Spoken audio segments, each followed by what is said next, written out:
Students, हम उपसहसंयोजन यौगिकों से संबंधित कुछ प्रमुख परिभाषिक शब्दों व उनकी परिभाषाएं पढ़ रहे थे। तो इस क्रम में हम आपको पढ़ा चुके थे कि उपसहसंयोजन सत्ता क्या होती है, और हम बता चुके थे केंद्रीय परमाणु क्या होता है, और हम बता चुके थे कि लिगेंड्स क्या होते हैं, और लिगेंड्स के प्रकार भी हम बता चुके थे।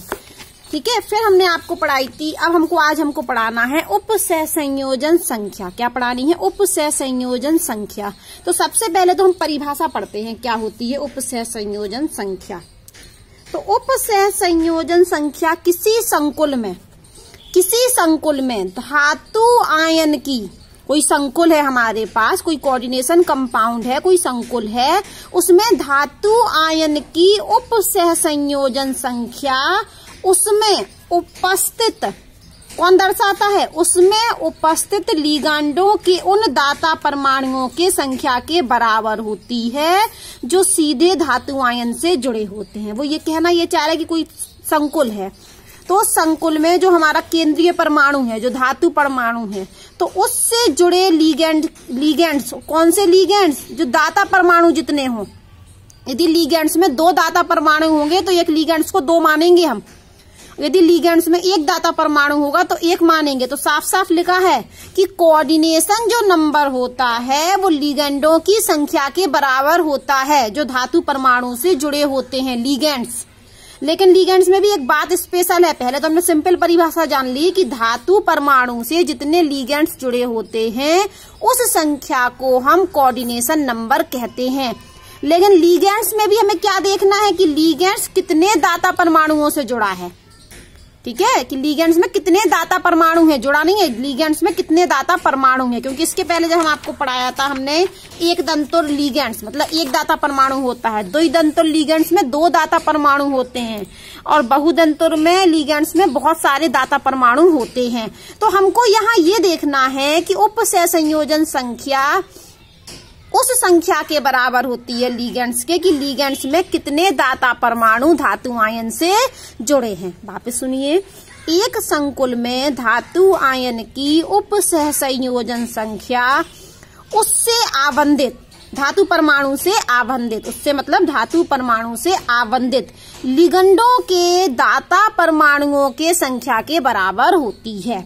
ठीक है, तो उपसहसंयोजन संख्या धातु परमाणु से आबंधित लिगेंड्स के दाता परमाणुओं की संख्या के बराबर होती है। और कौन से लिगेंड्स? जो कहाँ होने चाहिए? सीधे धातु आयन से जुड़े हुए। ऐसा नहीं कि लिगेंड्स जुड़ा ही नहीं है, तो हमें वो लिगेंड्स के दाता परमाणु की संख्या कोऑर्डिनेशन नंबर होती है जो सीधे धातु आयन से जुड़े हों। तो यहाँ हमने एक एग्जाम्पल लिखा है,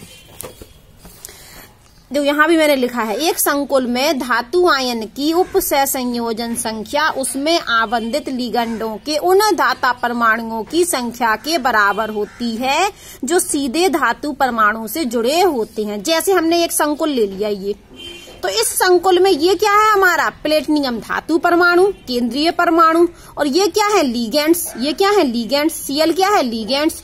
प्लेटिनियम क्या है? धातु परमाणु। तो धातु परमाणु से जितने लिगेंड्स जुड़े, तो ये जो Cl माइनस जो होता है वो आप जानते हो कैसा होता? एक दंतुर होता है। Cl माइनस क्या होता? एक दंतुर। तो 1 दाता परमाणु होगा, मतलब एक Cl में 1 दाता परमाणु। तो प्लेटिनियम कितने दाता परमाणु से जुड़ा? 6। इसीलिए प्लेटिनियम इस वाले कॉम्प्लेक्स में प्लेटिनियम की Cn मतलब कोऑर्डिनेशन नंबर कितनी है? 6। प्लेटिनियम क्या है हमारा? धातु परमाणु, और इस धातु परमाणु से जुड़े दाता परमाणुओं की लिगेंड्स की संख्या। तो लिगेंड्स कौन सा है? Cl। और Cl क्या होता? एक दंतुर मतलब 1 दाता परमाणु। और कितने Cl जुड़े? 6। तो कितने दाता परमाणु? 6। इसलिए इस कंपाउंड में इसमें प्लेटिनियम की कोऑर्डिनेशन नंबर 6 है। अब हम इस कंपाउंड में बात करें तो NH3 भी क्या होता है? NH3 भी क्या होता है? एक दंतुर लिगेंड है। ये भी क्या है हमारा? एक दंतुर लिगेंड मतलब 1 दाता परमाणु। और ये कितने से जुड़ा है? यहां हम लिख तो दें इसको, ये थे हमारे 4, NH3 4। ठीक है, तो ये NH3 लिगेंड्स है और ये हमारी केंद्रीय धातु है। तो ये केंद्रीय धातु कितने दाता परमाणु से जुड़ी? 4 से, क्योंकि NH3 एक क्या है? एक दंतोर है, तो इसमें एक दाता परमाणु होते हैं और कितने NH3 है? 4। तो इस कंपाउंड में ये वाला जो कंपाउंड है, इस कंपाउंड में निकेल की कोऑर्डिनेशन नंबर कितनी होगी? जल्दी बताइए। कोऑर्डिनेशन नंबर किसके बराबर होती? दाता परमाणुओं की संख्या के बराबर। तो यहाँ कितने दाता परमाणु हैं? 4। कितने दाता परमाणु है? 4। जबकि यहाँ कितने दाता परमाणु थे? 6। तो यहाँ कितने हैं? 4। तो ये कोऑर्डिनेशन नंबर क्या होगा? 4। अब आते हैं हम इसमें देखने के लिए कि इस कॉम्प्लेक्स में, इस संकुल में आयरन की कोऑर्डिनेशन नंबर कितनी है। फिर हम देखेंगे कि इस कंपाउंड में कोबाल्ट की कोऑर्डिनेशन नंबर कितनी है। तो अभी हमने आपको बताया कि दाता परमाणुओं की संख्या होती है उपसय संयोजन संख्या के बराबर। ऐसे लिगेंड्स जो क्या हो, बंध बना रहे हो, तो उन लिगेंड्स के दाता परमाणु की संख्या को ही हम कोऑर्डिनेशन नंबर कहते हैं। तो ये देखिए, ये तो हो गया केंद्रीय धातु, आयरन क्या हो गया? केंद्रीय धातु। और ये ऑक्सलेटो, याद कीजिए हमने ये लिखवाया था C2O4-2, ये ऑक्सलेटो होता है। कौन सा आयन है ये? और ये कैसा होता है? द्विदंतोर। ये द्विदंतोर होता है, याद कीजिए। ये कैसा होता है? द्विदंतोर। और ये कितने जुड़े? देखो ये 3 जुड़े। ये कितने जुड़े? 3। तो एक ऑक्सलेटो में कितने दाता परमाणु? 2 दाता परमाणु। ध्यान से समझिए बात को। देखो यहाँ पर दाता परमाणु 6 थे, यहाँ पर दाता परमाणु 4 थे, और 6 ही लिगेंड्स थे और 4 लिगेंड्स थे। जबकि यहाँ पर लिगेंड्स तो 3 हैं। लिगेंड्स कितने हैं? 3। इसलिए ये नहीं लिखा कि उपसय संयोजन संख्या जुड़े लिगेंड्स की संख्या के बराबर होती है। लिगेंड्स की संख्या के बराबर नहीं होती उपसय संयोजन संख्या।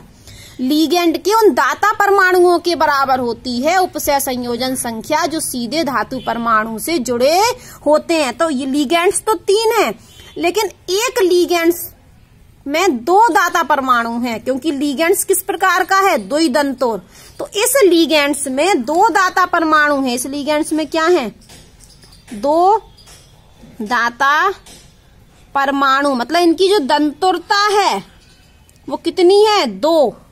दंतुरता कितनी है? 2। तो अब हम जब कोऑर्डिनेशन नंबर निकालेंगे तो लिगेंड्स की संख्या लेंगे और दंतुरता का गुणा कर देंगे। तो 2 × 3 मतलब 6। तो यहाँ पर आयरन की कोऑर्डिनेशन नंबर 6 है, जबकि लिगेंड्स की संख्या कितनी है? 3। लेकिन एक लिगेंड्स में 2 दाता परमाणु हैं, दंतुरता कितनी है? 2। तो 2 का गुणा करना पड़ा लिगेंड्स की संख्या में। तो कुल मिला के कितने दाता परमाणु होगा? 6। तो 6 दाता परमाणु, इसलिए आयरन की कोऑर्डिनेशन नंबर 6। अब हम इसको देखते हैं। तो यहाँ पर कोबाल्ट तो केंद्रीय परमाणु है, और ये लिगेंडों की संख्या कितनी दिख रही है? अगर हम पूछें आपसे लिगेंडों की संख्या कितनी दिख रही है हमें? 3। और आप जानते हो कि जो ईन है ये हमारा, ये क्या थी हमारी? Ethylene diamine. पीछे मैंने कहीं बताया होगा, पीछे क्या यहाँ था, ये देखिए ये है। इसको हमने कहा था ये ईन होता है, इसको ईएन से रिप्रेजेंट करते हैं, कहीं ना कहीं लिखा जरूर होगा हमने। हाँ ये था हमारा, देखो हमने लिखा था ये एथिलीन डाइएमीन। तो इसकी भी दंतुरता कितनी है? 2। 2 ही दंतुर, 2 दाता परमाणु है। देखो ये दिख रहा है। तो इसका इसी वाले का एग्जाम्पल देख लेते हैं। ये है हमारा ईन, एथिलीन डाइएमीन। कितने दाता परमाणु? 2 दाता परमाणु। तो यहाँ पर जो हमारा ईन है, इसकी दंतुरता कितनी है? की दंतुरता कितनी है? दंतुरता 2।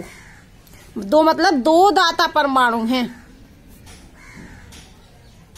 देखो ये दिख रहे हैं, यही तो है हमारा ईएन, एथिलीन डाइएमीन। कितने दाता परमाणु? 2 दाता परमाणु। तो 2 दाता परमाणु हैं, खुद जुड़े कितने हैं? 3। तो यहाँ पर हम कोऑर्डिनेशन जब नंबर निकालेंगे तो क्या करेंगे? दंतुरता का और लिगेंडों की संख्या का गुणा कर दें। दंतुरता कितनी? 2। लिगेंडों की संख्या कितनी? 6। तो कोऑर्डिनेशन नंबर निकल आई हमारी 6। कैसे निकली है? लिख दे रहा है 2 × 3 = 6। मान लो इसकी दंतुरता 3 होती तो हम 3 × 3 करते।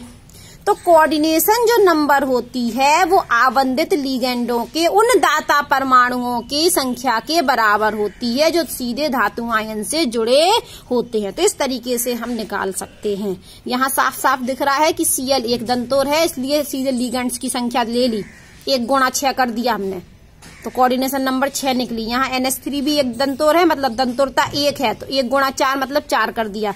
लेकिन ये ऑक्सीलेटो 2 दंतोर है, इसकी दंतोरता 2 है और संख्या कितनी थी 3, तो 2 गुणा 3 मतलब 6।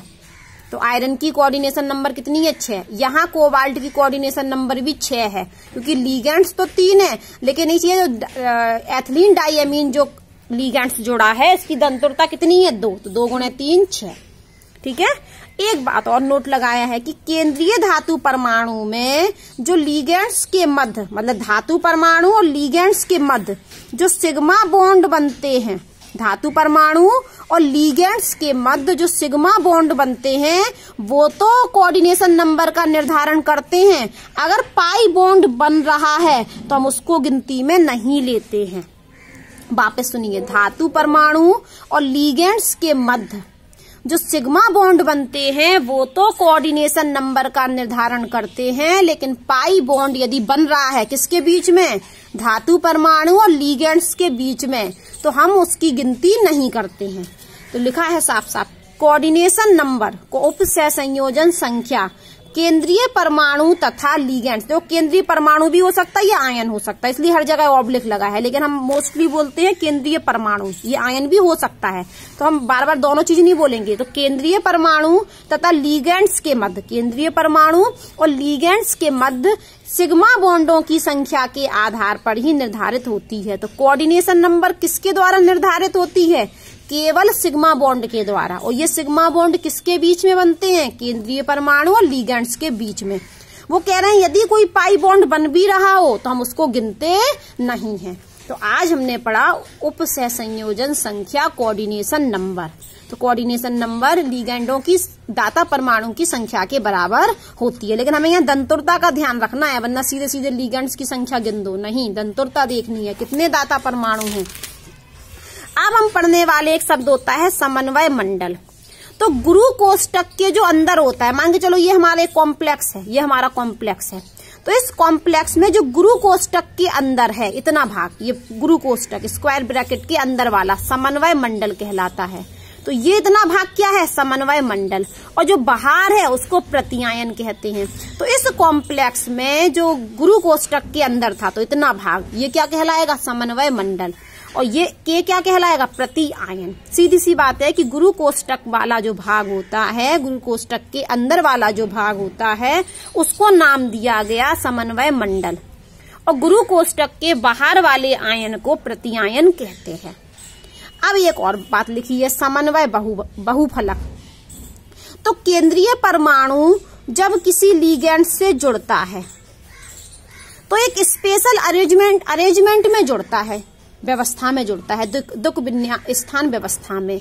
तो कोई केंद्रीय धातु परमाणु जब लिगेंड से जुड़ता है तो स्पेशल अरेंजमेंट में जुड़ता है, और इसी स्पेशल अरेंजमेंट को हम समन्वय बहुलक कहते हैं, बहुफलक कहते हैं। क्या बहुलक नहीं, समन्वय बहुफलक कहते हैं। और ये व्यवस्था कैसी हो सकती है, अष्टफलकीय, वर्ग समतलीय, चतुष्फलकीय हो सकती है। तो कोई केंद्रीय परमाणु से लिगेंड्स जुड़े हैं तो वो किस स्पेशल अरेंजमेंट में जुड़े, उस स्पेशल अरेंजमेंट को ही हम समन्वय बहुफलक कहते हैं। तो ये देखो उन्होंने जोड़ दिया, मान लो ये धातु परमाणु था, इससे 6 लिगेंड्स इस व्यवस्था में जुड़ गए, तो ये व्यवस्था क्या कहलाएगी हमारी, अष्टफलकीय। अब यहाँ पर एक धातु परमाणु था और 4 लिगेंड्स थे, वो इस व्यवस्था में जुड़ गए, तो ये कौन सी संरचना बनी, चतुष्फलकीय। अब देखो फिर से एम एक धातु है, 4 लिगेंड्स थे, लेकिन अब यहाँ भी 4 थे, यहाँ भी 4, लेकिन ये वर्ग समतलीय रूप में जुड़ गए, तो जो स्पेशल अरेंजमेंट है उसी को हम समन्वय बहुफलक कहते हैं। ठीक है। अब एक शब्द और है, केंद्रीय परमाणु की ऑक्सीकरण संख्या। तो ऑक्सीकरण संख्या में क्या होता है कि जो धातु परमाणु और लिगेंड्स के मध्य बंध बना है, तो हम क्या करें, इन जो बंध बना तो कुछ ना कुछ इलेक्ट्रॉनों की शेयरिंग हुई होगी, तो उनको क्या करें, इन लिगेंड्स को हटा लें, इन लिगेंड्स को क्या करें, हटाएं। किसके साथ, जो साझे वाले इलेक्ट्रॉन हैं जो साझे के क्या है इलेक्ट्रॉन, उसके साथ हटा लें।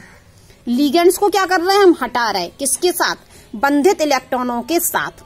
तो धातु परमाणु पर जो आवेश आता है उसी आवेश को हम ऑक्सीकरण संख्या कहते हैं। वापस सुनिए, केंद्रीय परमाणु की ऑक्सीकरण संख्या।